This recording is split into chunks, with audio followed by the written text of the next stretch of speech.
સ્વામિત્રણ જય સોમનાથ. ઓમ નમઃ શિવાય. પ્રિય મિત્રો, તમારા દિવસ શુભ રહે, મંગલમય શુભકામના. હું બિલીમોરાથી જોગીભાઈ વ્યાસ આપ સૌનું આપણી જોગીશમાં હાર્દિક સ્વાગત કરું છું.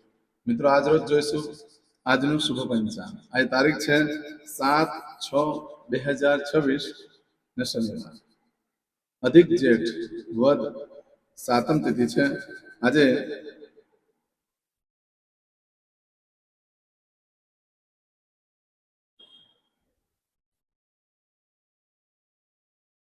આજે પણ વૈદ્યુત યોગ છે. આજે પણ તમારે અન્નદાન વગેરે કરી શકો છો. આજના દિવસે ખાસ કરીને વ્રતનું નામ છે સરસ્વતી વ્રત. ઘરમાં સાફ સફાઈ કરી સાતસો કરવો અને બાળકોને મીઠાઈ આપવી. ઘરની બહાર સાફ સફાઈ કરી દો અને ત્યાં સાથીઓ પૂરી દો અને પછી બાળકોને મીઠાઈ વેચવી. એનાથી સરસ્વતી દેવીની કૃપા પ્રાપ્ત થાય છે. બધાને સારી શ્રેષ્ઠ બુદ્ધિ મળે છે. આવનાર વંશને પણ સારી બુદ્ધિ પ્રાપ્ત થતી હોય છે. માટે ચોક્કસ આ કરી શકો છો.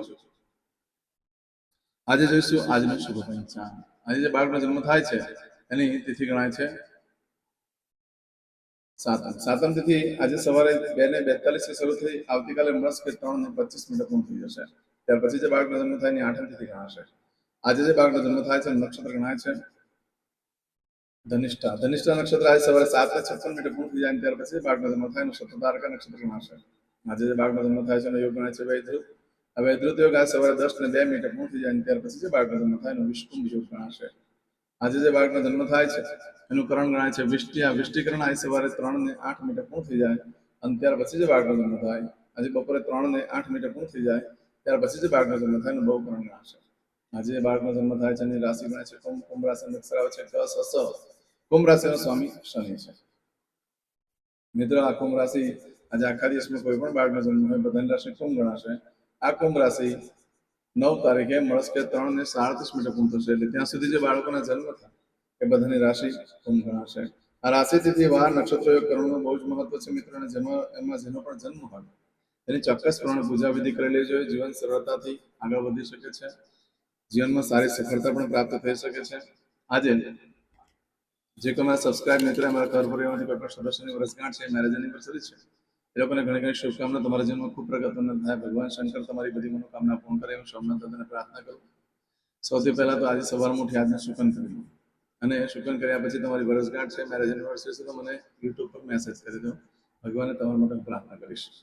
આજે જે કોઈ મારા સબસ્ક્રાઇબ મિત્રો તેમાં ઘર પરિવારમાંથી કોઈ પણ સદસ્ય છે, કોઈ જગ્યા પર ઇન્ટરવ્યુ આપવા જઈ રહ્યા છે, કોઈ નોકરી ધંધા માટે જરૂરી છે, કોઈ વેપાર વ્યવસાય માટે જરૂરી છે, આજના દિવસે કોઈ દેશ વિદેશની યાત્રા માટે જરૂરી છે, કોઈ ઓપરેશન ડિલિવરી હોય, કોઈની છઠ્ઠીની પૂજા હોય, કોઈ રમત ગમતમાં ભાગ લેવા જરૂરી હોય, આવા કોઈ પણ કાર્ય કરવા જઈ રહ્યા છો તો સૌથી પહેલા આપણે જોગેસ્ટ ચેનલ પર જાઓ, પ્લે લિસ્ટમાં જઈ આજનું સૂચન કરીને પછી કાર્ય કરવા જતો સારી સફળતા મળશે. એમ તો આજે રવિવાર છે, ઘરેથી નીકળો છો ને ત્યારે જ પિતાને વંદન કરીને નીકળો. પિતા ન હોય તો પિતા સમાન વ્યક્તિને વંદન કરો અથવા પિતૃના ફોટાને પગે લાગીને નીકળો. આજે શ્રીનારાયણ ભગવાનને પાણી ચડાવવાનું ખૂબ જ મહત્વ હોય છે. સફેદ તલ નાખવાના પાણીમાં અને ભગવાનને અર્પણ કરી દો. વૈદ્યુત યોગ છે. સફેદ તલ નાખી લોટામાં સૂર્યનારાયણ ભગવાનને અર્પણ કરવાથી સૂર્યનારાયણ ભગવાનની પરમ કૃપા થાય છે. આરોગ્ય સારું રહેતું હોય છે. આજે સૂર્યનારાયણ ભગવાનને પાણી ચડાવવાથી યશ, કીર્તિ અને પ્રતિષ્ઠા પણ પ્રાપ્ત થાય છે. આજે ગાયને જવ, ગોળ અને પાણી મિક્સ કરીને ખવડાવવાથી માન, સન્માન, યશ, કીર્તિ, પ્રતિષ્ઠા પ્રાપ્ત થતી હોય છે અને પૂર્વજન્મના કર્મમાંથી પાપ કર્મમાંથી મુક્તિ મળતી હોય છે. આજે આખા દિવસમાં તમે ગમે ત્યારે પણ પોતાના આખા પરિવાર સાથે, મિત્ર મંડળ સાથે બહાર ફરવા જવું જોઈએ. સારું ભાવતું ભોજન કરવું જોઈએ. એનાથી લક્ષ્મીદેવી ખૂબ પ્રસન્ન થશે. જે કોઈ પણ કાર્ય કરવા માંગુ છું તેના માટે એક ચોક્કસ સમય છે, આપણે જોઈ લઈએ. આજે સવારે 7:30 થી બપોરે 12 વાગ્યા સુધીનો સમય શુભ રહેશે. બપોરે 1:30 થી બપોરે 3 વાગ્યા સુધીનો સમય શુભ રહેશે. સાંજે 6 થી રાત્રે 10:30 વાગ્યા સુધીનો સમય શુભ રહેશે. અને આવતીકાલે મળસ્કે 1:30 થી મળસ્કે 3 વાગ્યા સુધીનો સમય શુભ રહેશે. આવતીકાલે સવારે 4 થી 4:30 થી સવારે 6 વાગ્યા સુધીનો સમય પણ શુભ રહેશે. આ સમયગાળા દરમિયાન તમે કોઈ પણ કાર્ય કરો છો તો કાર્યમાં દિવ્ય સફળતા પ્રાપ્ત થઈ શકે છે. પરંતુ મિત્રો, હાલમાં અત્યારે અધિક માસ ચાલે છે, એટલે અધિક માસમાં કોઈ પણ કાર્ય કરવા માટે યોગ્ય દિવસ નથી. અધિક માસની અંદર અનિવાર્ય સંજોગોમાં જ કાર્ય કરવું પડે એમ છે. તો આપણે જોગેસ્ટ ચેનલ પર જઈ પ્લે લિસ્ટમાં જોઈ એ કાર્ય કરીને આગળ જઈ શકો છો. આગળનું તો તમારા કાર્યમાં ઓછી તકલીફો આવશે. આજે કરશો આજનો સંકલ્પ, ચમચીમાં પાણી લઈ લો. અદ્યતન માસના માસોત્તમ પરમ પવિત્ર જ્યેષ્ઠ અધિક માસે શુભે કૃષ્ણ પક્ષે સપ્તમ્યાયામ ભાનુવાસર વિત્તાયામ. મિત્રો, સંકલ્પ પતે એટલે તમે જે ભગવાનની પૂજા કર્યા છો એનું નામ લખીને મોકલી દો. હું તમને તરત જ મેસેજ કરીશ, લાઈક મોકલાવીશ, ભગવાનને પ્રાર્થના પણ કરીશ. આપણો આવતા મહિનાથી યજ્ઞ ચાલુ થાય છે, એનો પણ ચોક્કસ લાભ લેજો. હવે દરેક જણા પોતાનું સાચું નામ બોલી દો. તમારું ગોત્ર ખબર હોય તો ગોત્ર બોલી દેવાનું. પછી બોલવાનું છે અહમ મમ આત્મન શ્રુતિ સ્મૃતિ પુરાણોક્ત પુણ્ય ફલ પ્રાપ્તિ અર્થમ અપ્રાપ્ત લક્ષ્મી પ્રાપ્તિ અર્થમ પ્રાપ્ત લક્ષ્મી ચિરકાલ સૌ રક્ષણાત્મક લોકેવા સભાયામ રાજદ્વારે વ્યાપારે વિદ્યા અભ્યાસે દેશે વિદેશે સર્વત્ર યશ કીર્તિ વિજય લાભાદિ પ્રાપ્તિ અર્થમ મમ અખિલ કુટુંબસ્ય આયુ આરોગ્ય ऐश्वर्यादि प्राप्ति अर्थम मम जन्म समय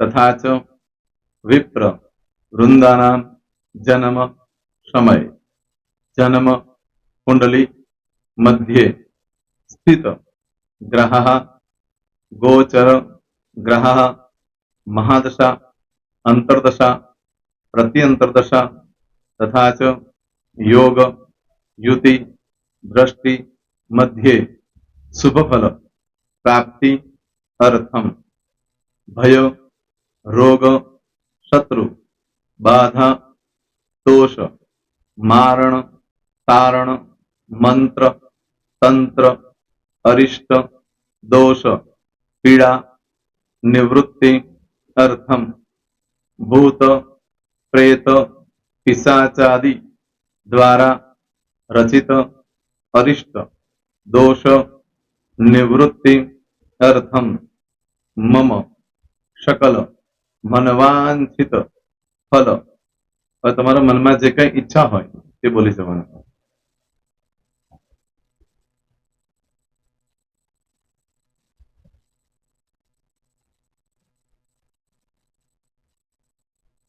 बोलो अनुसारत सकल मनवांछित फल प्राप्ति अर्थम હવે જે બરકતની પૂજા વાળા છે એ લોકો તો આ બધું બોલવાનું જ હોય છે, એ લોકો માટે કોઈ સ્પેશિયલ નથી.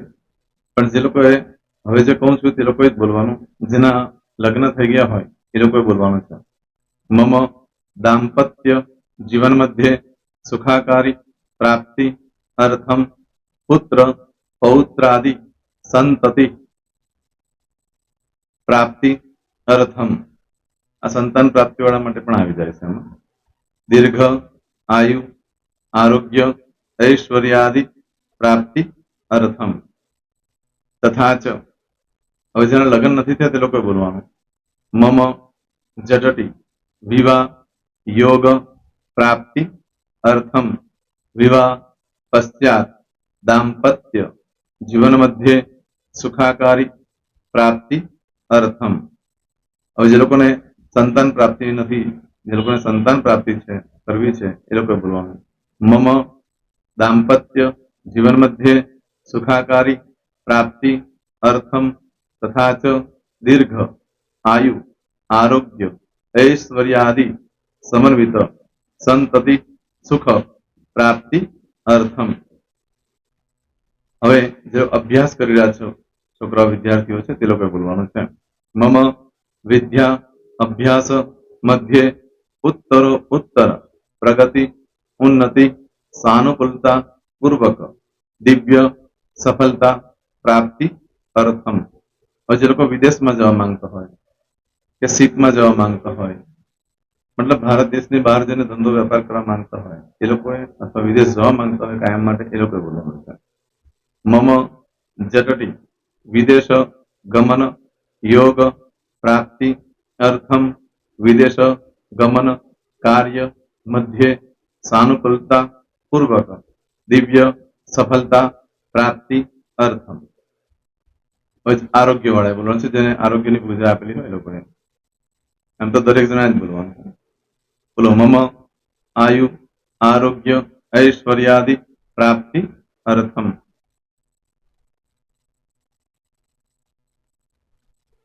હવે દરેક જણા બોલવાનું.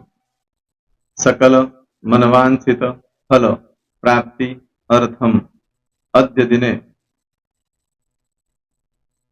પ્રધાન દેવતાનામ નિત્ય દિન અનુસાર્તઃ પૂજન અર્ચન કર્મણિ અહમ કરીશ્યે. પાણીવાળી થાળીમાં પાણી મૂકી દેવાનું છે. હવે તમારી બધી પૂજા જે મેં આપેલી છે એ પૂજા થઈ જાય, અથવા તો તમે રોજ પૂજા કરતા છો, મારી પાસેથી નથી લઈ ગયા, એ પૂજા થઈ જાય પછી ફરી પાછી ચમચીમાં પાણી લેવાનું. અહીંયા વિડીયોને સ્ટોપ કરી દેવાનું. પૂજા પતે એટલે પાછું આગળનું કરવાનું છે. અહીંયા વિડીયો સ્ટોપ કરી દેવાનો અને પૂજા પતે એટલે બોલવાનું છે. વિષ્ણવે વિષ્ણવે વિષ્ણવે નમો નમઃ. વિષ્ણુ સ્મરણા સર્વમ પરિપૂર્ણ અસ્તુ. એતાની ગંધ પુષ્પ ધૂપ દીપ નૈવેદ્ય તાંબૂલ દક્ષિણા પ્રદક્ષિણા સહિત પ્રણુ મમ સકલ મનવાંછિત ફલ પ્રાપ્તિ અર્થમ પૂજન અર્ચન પ્રિયદાન ન મમ. પાણી મૂકી દેવાનું, પાછું પાણી લેવાનું. પૂજન અર્ચન બ્રહ્માર્પણમસ્તુ. નીચે જમીન પર પાણી મૂકો, એમાં આંગળી ઘસી કપાળમાં તિલક કરી દો. કપાળમાં જમીન પર પાણી મૂક્યું છે એમાં. ત્યાર પછી ભગવાનને કહેવાનું કે હે પ્રભુ, આજે પૂજા કરતા કઈ પણ પ્રકારની ભૂલચૂક થઈ ગઈ હોય તો અમને ક્ષમા કરજો. અમે તમારા બાળક છીએ. પ્રભુ, તમારો ખૂબ આભાર માનું છું. આજે મારી પાસે તમારી પૂજા કરાવી, મારી મનોકામના પૂર્ણ કરી. પ્રાર્થના કરી દો. જગ્યા પરથી ઉભા થઈ શ્રીનારાયણ ભગવાનને પાણી ચડાવી દો અને નિત્ય કર્મ જે કરતા હોય તે કરો. જય સ્વામિનારાયણ. તમારો દિવસ શુભ રહે, તમે અને તમારો પરિવાર સુખી રહે, સંપન્ન રહે, સુરક્ષિત રહે, એ ભગવાન સોમનાથ દાદાને પ્રાર્થના. તો મિત્રો, તમે મારા વિડીયોને લાઈક ના આપી હોય તો સૌથી પહેલા લાઈક આપી દો, અને ત્યાર પછી જો તમે મારી આ ચેનલ સબસ્ક્રાઇબ ન કરી હોય તો સૌથી પહેલા સબસ્ક્રાઇબ કરી લો અને બેલ આઇકોન ઓલ પર ક્લિક કરવાનું ભૂલશો નહીં, જેથી કરીને સૌથી પહેલા નવી વિડીયો જે કંઈ મૂકું એ તમને મળે. મિત્રો, કંઈ પણ મૂંઝવણ હોય તો મને આ નંબર પર તમે ફોન કરીને પૂછી શકો છો.